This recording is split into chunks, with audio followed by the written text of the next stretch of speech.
Masimbori, they mean for them, they didn't introduce presidential candidate, you know. But for the benefit of those who don't understand ethics. No, use English. Okay. I want to first of all introduce the people that are here also with us. But let me start with our principal. The man behind the Take It Back movement. The man that has gathered so much impetus and momentum across Nigeria and the world at large. In other states, they are calling for him. I'm talking of no other person but the CEO of Shahara Reporters, Olayomi. And today he didn't come alone, he came with a dogged Agbajalingo of Cross River State, the CEO of Cross River Watch. Emergency son. The man that brought the annex of Sahara to Cross River. And you will have many other outlets now. Yes. And also we have our own dogged comrade. He's a member of the Global Organizing Committee, Comrade Aja, the Chief of Protocol. And then we have Frankie Dima, your daughter from Bakassi. She's part of the organizing committee. And then we have Mr. Lee Elimokedo, he's part of the organizing committee. And then we have a veteran Nollywood actress, Lady Vivian Anani. And then we have Mr. Bassi and his wife, Hannah. They are part of the team, and others, media that are here present. Mr. Mawu is here. I'm the chairman of the Global Organizing Committee. My name is Ekenya Akenedmogo. I'm from Sidon. We call it Waiken. Your Majesty, before we continue, I want to present Imum Koitani Dembo Ugoriko.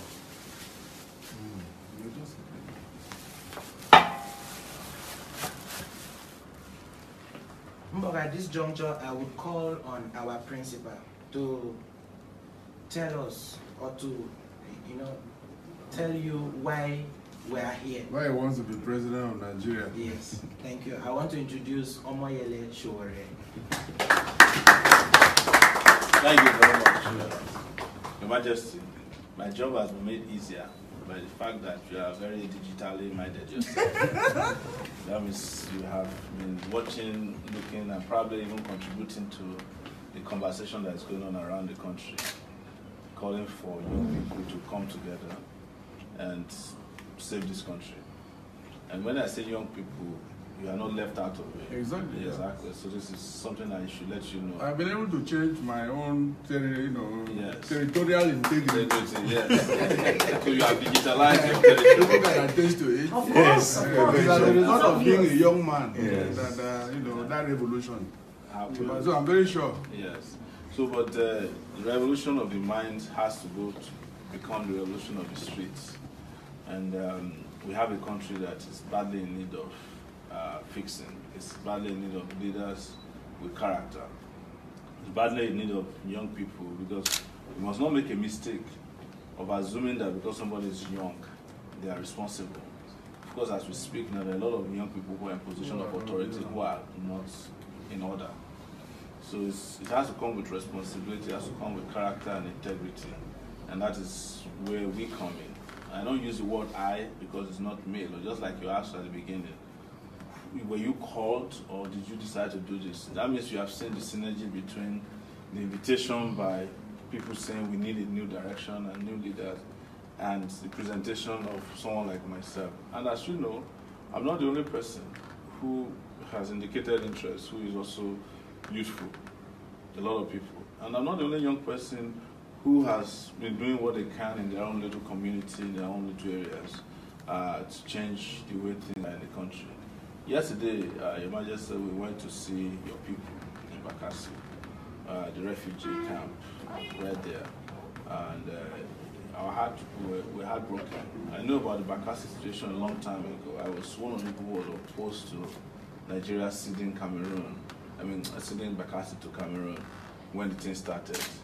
But now that it has happened, we thought that at least the Green Tree Agreement, which calls for proper resettlement of the persons who were dislocated, would have been honored, but that did not happen. And the Bakassi situation is a microcosm of the larger, bigger problem of Nigeria. Nigeria is a country where people have been abandoned.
Thank you.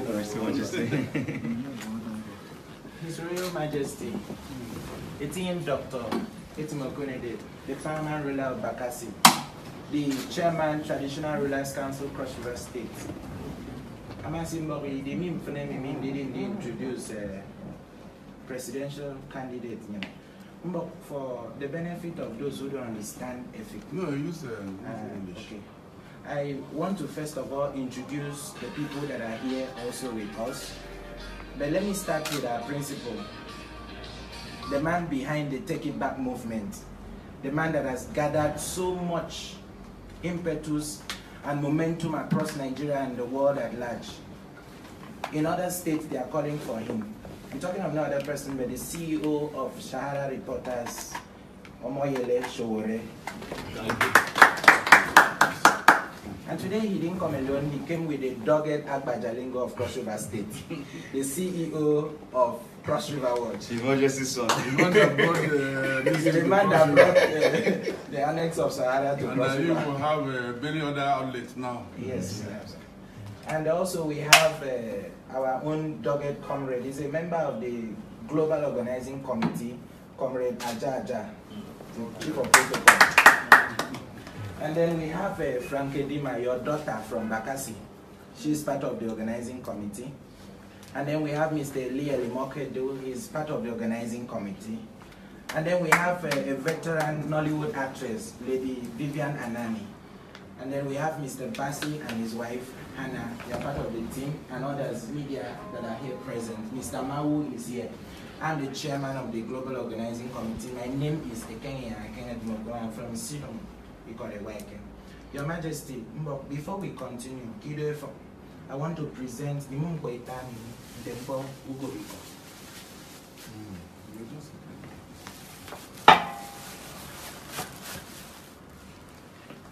At this juncture, I would call on our principal to tell us or to, tell you why we are here. Why he wants to be president of Nigeria. Yes, thank you. I want to introduce Omoyele Showore. Thank you very much. Your Majesty, my job has been made easier by the fact that you are very digitally minded yourself. That means you have been watching, looking, and probably even contributing to the conversation that is going on around the country, calling for young people to come together and save this country. And when I say young people, you are not left out of it. Exactly. Exactly. So this is something I should let you know. I've been able to change my own, yes. territorial integrity. Yes. So you have digitalized your territory. People can attest to it. Of course. As a result of being a young man, that revolution. So I'm very sure. Yes. So, but the revolution of the mind has to go to become the revolution of the streets. And we have a country that is badly in need of fixing. It's badly in need of leaders with character.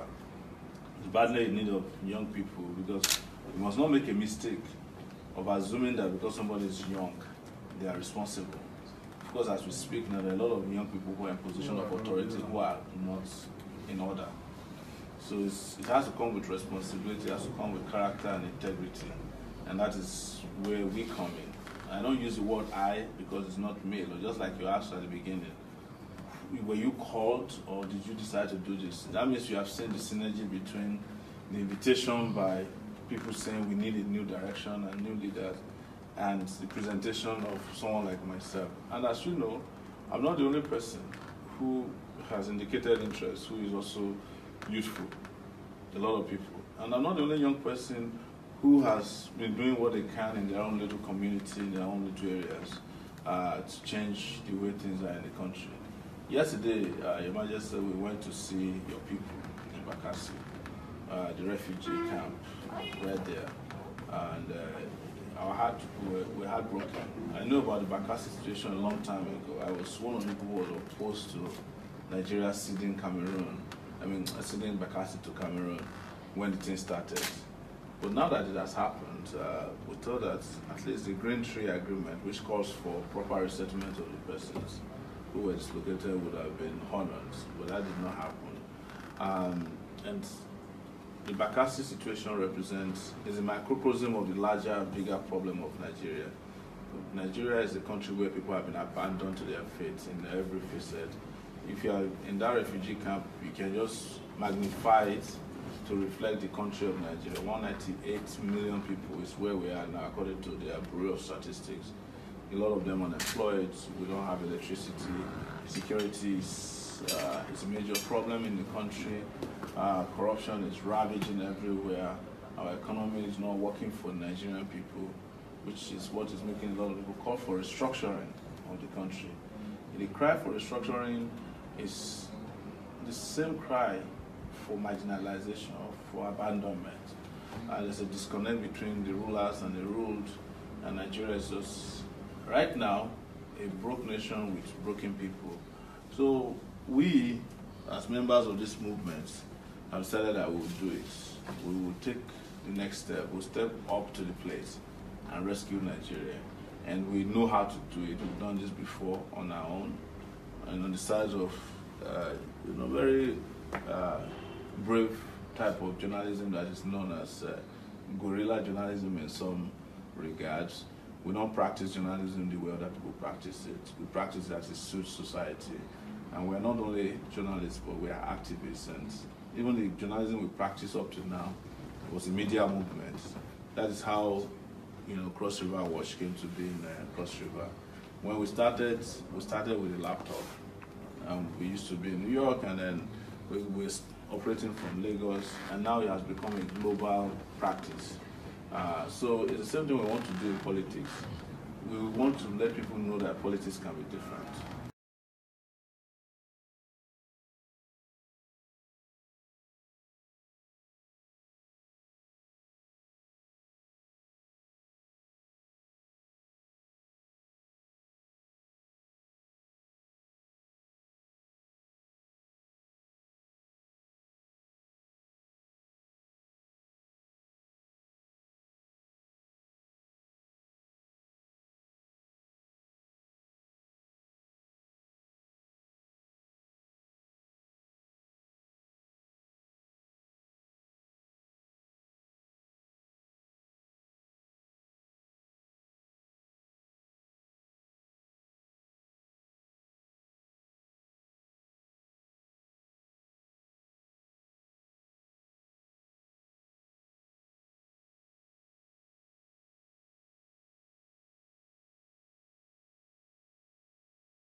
And that so many of the things we cry about are not that difficult. I take the Bakassi situation again back into perspective. That I believe that when this issue happened 7 years ago, we could have resolved the refugee crisis with less than 100 million naira. At least provide places they can stay, schools, but I also know that there are people who have used the Bakassi situation to generate billions of naira. Maybe an average of $1 billion naira every year. I'm in the business of naming names, but I don't want them to come and be bothering you after I leave here. They can come and bother me, but I know that they've raised tons of money. If that first year that they raised $1 billion naira, if they spent 100 million and even chopped, as I say, 900 million, we will not be talking about the situation today. So we have to just change direction, and we have to do it very swiftly and very fast so that this country don't degenerate into war. And this is going to happen by a peaceful democratic revolution. Nonetheless, it's going to be a revolution carried out by the movement we are starting. One great question people ask us is, which political party do you belong to? How are you going to do this? We don't have a political party yet, but we have attracted a lot of political parties who want to work with us. We're just suggesting to them things that we'd like to see change even in their own constitution. Because some of the political parties didn't anticipate our type of movement when they were setting up, so they hurriedly set themselves up.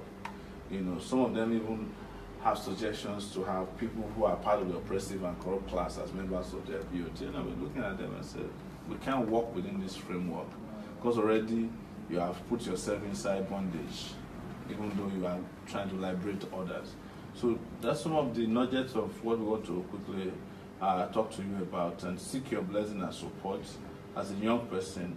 There used to be a traditional ruler in those days in our war who demystified the traditional institution because he played table tennis.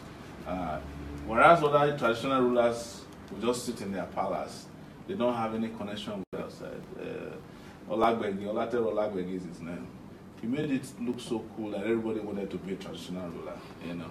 So that's what is happening. Exactly. So I hope you continue to make it so that everybody would like to be a traditional ruler, not thinking that it's a place to sit down and just attend to meetings and they hide you somewhere. Exactly, they hide you somewhere and say you can't do this, you can.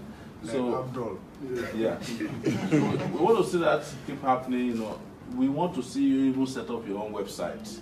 As the traditional ruler of Bakassi, you should have a website. You know, you should have an app. Say, look, if you want to reach me as a traditional ruler, this is the app. If you have problem, send me, go to the website. Developments are going on there. You will be surprised that other traditional rulers will now be running to you. How did you do your website? Why does it look like so nice like that? These are not difficult things. But the mindset we have is that traditional institutions must remain analog. But we are now in a digital society, and anybody that is not moving at that pace will be left behind. So we thank you. We heard that you were supposed to have gone out, you had to return back to meet with us. We thank you. You know, the traditional ruler meeting thing is also something we are trying to cope with, because that's what everybody does in politics. You go to the palace, you give some things, and then you run away, and then and then you win an election, you disappear from the traditional ruler and the people until another 4 years again. We don't want that to keep happening. This next phase, all of us have to go to the barricades and make the necessary commitment and engagement and insist that our country must change. We're not talking about the change that happened in 2015, no, that one a chicken change. We're talking about real, fundamental, revolutionary change that will see this country become a respectable country in the next few years. So that when we come back to see you again, you yourself will be so happy and proud that we met. So thank you so much. Thank you.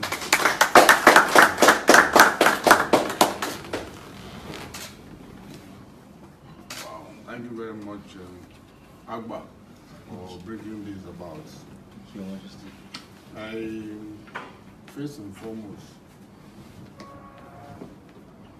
I want to let you know that I'm here in Calabar. This is my Calabar residence. I'm supposed to be in Bakassi, isn't it? While in Bakassi of old, I had the biggest palace in Cross River State, not built by governments. It was not done by governments. The biggest. Not by state, federal, or local governments. When Obasanjo came there, in fact, the military had to do a temporary landing, what do you call it? Is it helipad or what? Helipad. In front of the palace for his helicopter to land. And when he landed, he shouted, "Wow, what am I seeing?" And I was just standing outside. Say, you did this thing here?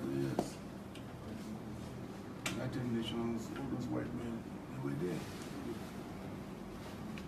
Governor Donald Duke and all that. But that was seized from me. That was taken out. I didn't take anything else. Not even my wrapper, one. My walking, nothing. Was taken out from there. You know, I was called early in the morning. And they need me in Calabar. There's a car station at Ikan. Boat is ready. They need me urgently. There was a signal to the Nigerian army there. So I moved. We were dressed and entered the boat. The people were watching to see whether their king was going to carry anything to suggest that there will be something. I carefully throughout that period did not carry any back to the place and out of the place. When I'm coming to Calabar, I have my dress. When I'm going there, I have. So whatever I wear is what. So I entered the boat and arrived at the camp. I saw security. They took me to government house. Very green. And behold, it was a handing over. I saw Florence Tagiwa there. I saw the former Deputy Speaker Dominic. They kept a place for 3 of us. And we worked profusely. And I have not gone back. I didn't go back from that time till today. The people waited, when it was not 12, the gendarmes who were there pretending to be traders transformed into senior military personnel.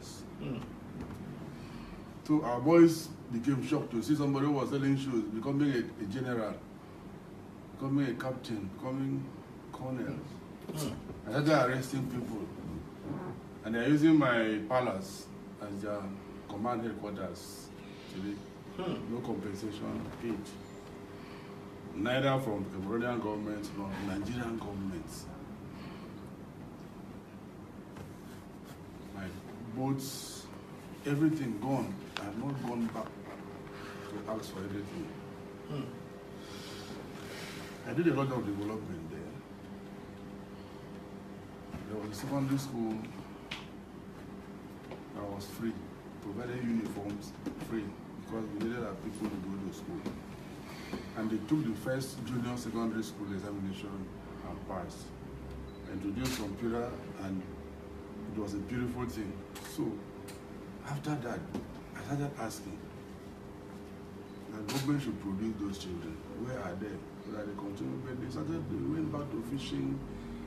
Some of them scattered around. I don't even know. I can't find one of them. And I came back to my house here. Assuming I did not have this house, Calabar, can imagine what would have happened to me. Assuming I did not have. So Sahara reporters that you are the CEO did not do much in the area of Bakassi up to this moment. That the people have not been properly resettled. Not talking of coming to, say, oh, this is Bakassi. Coming to place somebody on somebody, that is what is happening. And nobody has been able to actually ask, who are the Bakassi people? Where are they? I'm the major returnee, isn't it? Yeah. With all that is happening in Bakassi, nobody cares to ask or look for major returnee. Like you went there, nobody asks, where are the chiefs? Where is the paramount ruler? I am saying the paramount ruler on the Bakassi. In fact, I'm even thinking that Bakassi should be removed from the constitution of Nigeria, so that this eating and chopping will go away, and I will go away. I'm prepared for that, because what is happening is eating and chopping on behalf of Bakassi people. Where are the Bakassi people? I want that answered. Where are they? Are the people in the so-called settlement camp the Bakassi people? If they are, their chiefs should be able to identify, isn't it? Yes. Traditional laws, they are not dead. Fortunately, since the time of sitting till now, no one is dead. So we can still identify our people. It was a small community, where you can, even here in Calabar, you can easily see, you say, I know you. Even in Obudu, if you are from Otukwan, Uti should be able to know his people. Now, if Utukwan is now, or the entire Obudu, not Utukwan, is moved from where it is now, based on some judgment somewhere, and placed somewhere around Bekwara, Uti is still the primary ruler of Obudu. There is somewhere there, place it there, or divide Bekwara into two and place one. Uti is still. And some people will just go and gather in one place and be receiving relief materials, all sorts of things, benefits, and all those things. And the major returnee is not even nobody seems to look or to ask his whereabouts, where he is, before going to see supposedly his people, isn't it? Can anybody go to Kano today to relieve materials for a particular section, maybe of the entire Kano or a particular section of Kano, and fail to see the Sultan, the Emir of Kano, whatever it is? But I stay here because there's no way for me to stay where they took us to. I had when I was there, I never requested that anybody to give me accommodation, feed me. A businessman, a fisherman. So you've uprooted me to somewhere and just left me there, no accommodation for me. How do you expect me to stay there? I had to rush to where I had this accommodation several years ago. And I thank God for that, I'm still alive. So Sahara Reporter did not do a lot of work. I'm very happy to meet you, flesh and blood. I've been reading.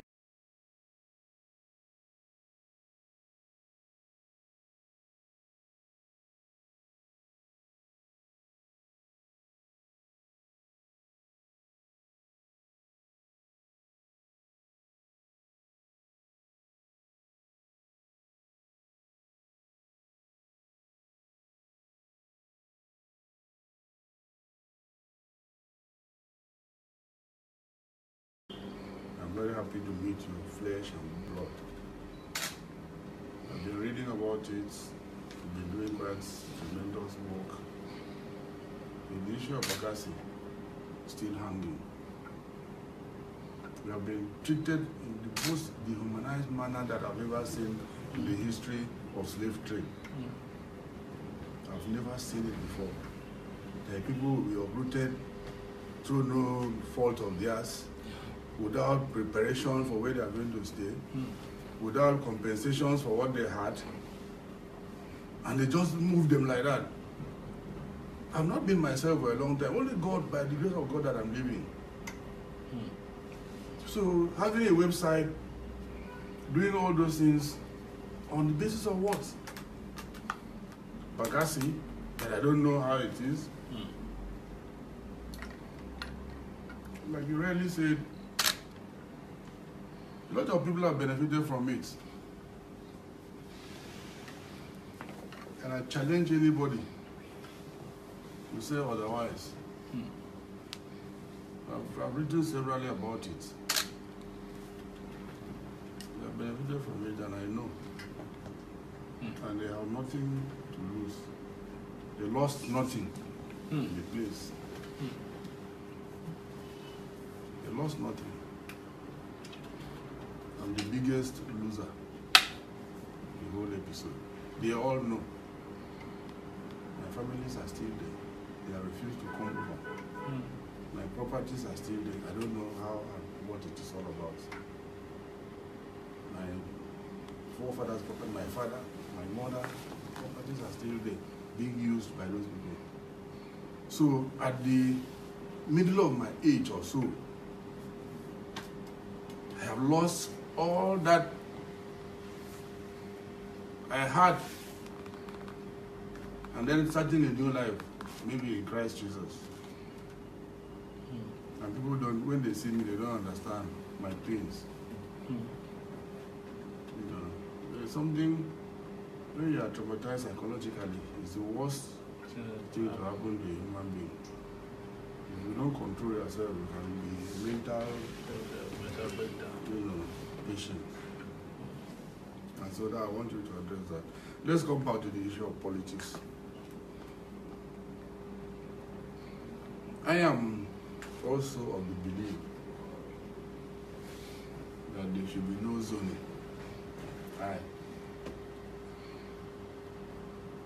The best of hands will rule Nigeria. I'm of the opinion that there should be no where are you from, certificate of origin and all those things. If you're a Nigerian, live anywhere, contest election at any time, anywhere. If they want you, they will wait for you and you will win. there should be nothing like stopping the other person not to run because it's from a specific area or that area I've taken it before. So it's, no, I'm not. My only fear is that the youth is the future of the nation. My fear is that, like you rightly say, some of them are not serious. If you are a youth and you don't have the merits, you don't have the ability, I don't see anybody coming to tell me. I've seen so many people, you know, doing nonsense as youth. Youth today are taking tramadol, taking all sorts of drugs, taking all of is that the we were discussing with my wife, is that the type of youths that are coming to take over? They brought 3 of them here, 2 girls and a boy, 18 years. They're already behaving somehow. And children are very prominent people. So is that the type of people that are coming to us, who are leaders of tomorrow?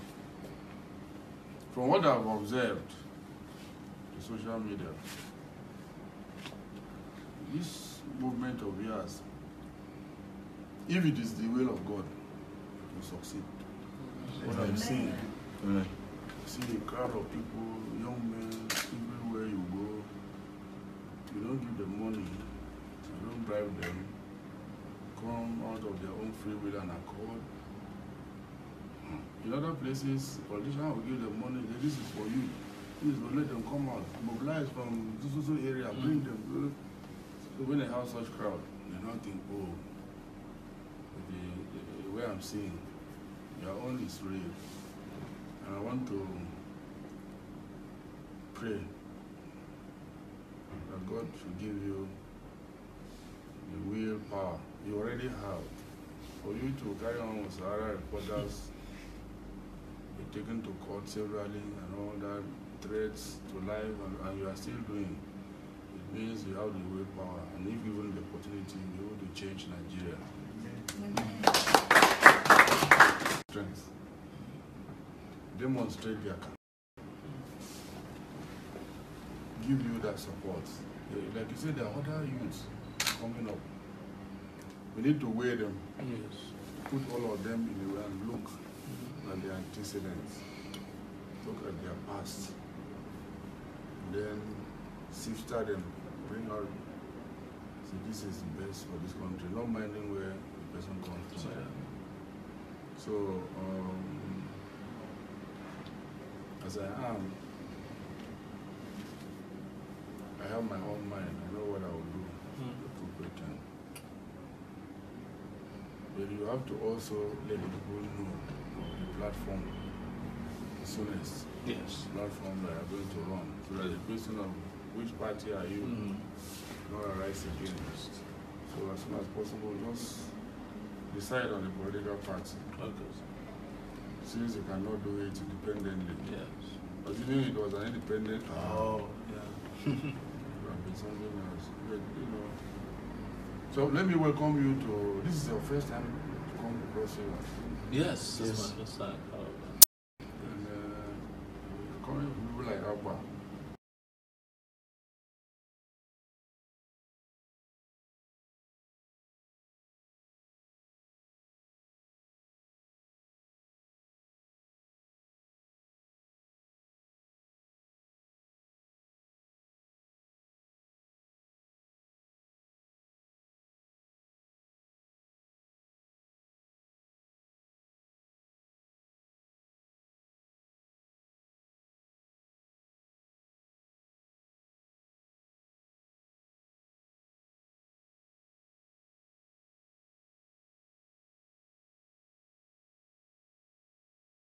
A brief story about it. I'm very sure a good youth can change this nation. So I'm sure you can change the nation. You can bring the desired change. May it be well with you. Thank you.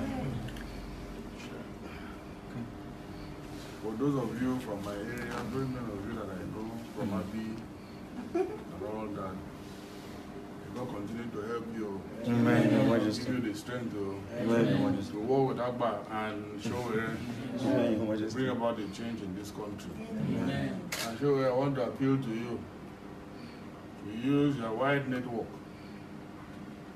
to critically look at Bakassi situation, Bakassi matter, from inception to date. Who is at fault? Who is at fault? Anybody that is at fault, if it is me, it is it, to be dealt with seriously. Why is it so? Was money given? To who? And have they used it properly? If they have not, where is the money? Yes.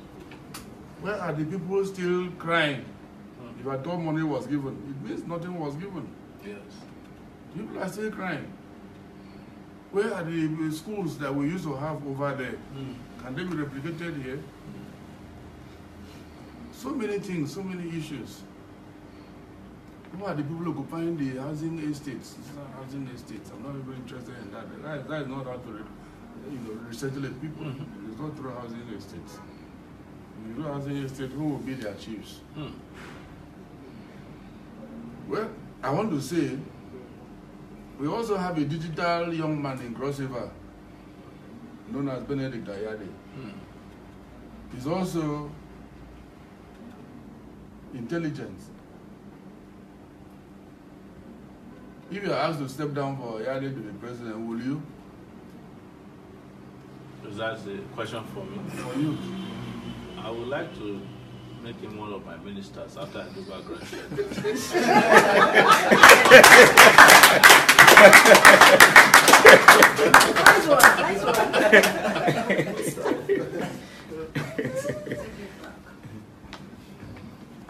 It's also a youth that I think it's digitally and kinetically Compliance.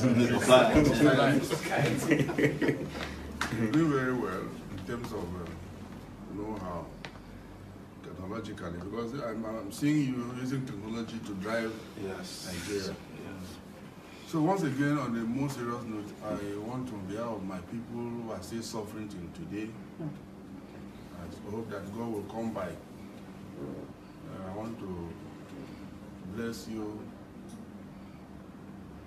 pray that God Almighty should continue to guide you and lead you to a successful end. Amen. Thank you. Thank you so much. Right, Your Majesty, you've just given a vote of thanks. I don't not much to say. You have been a friend of the house. You have encouraged me in particular very seriously since we started what we were doing, which is part of the reasons we insisted that we needed to see you. We are very grateful for receiving us. But I want to assure you that in the same manner you have taken me, whatever you think that I know that I do today, this is the person that taught me. And that's the reason why I threw away my support for Buhari, not just for any other thing, because together what activities led to the emergence of Buhari.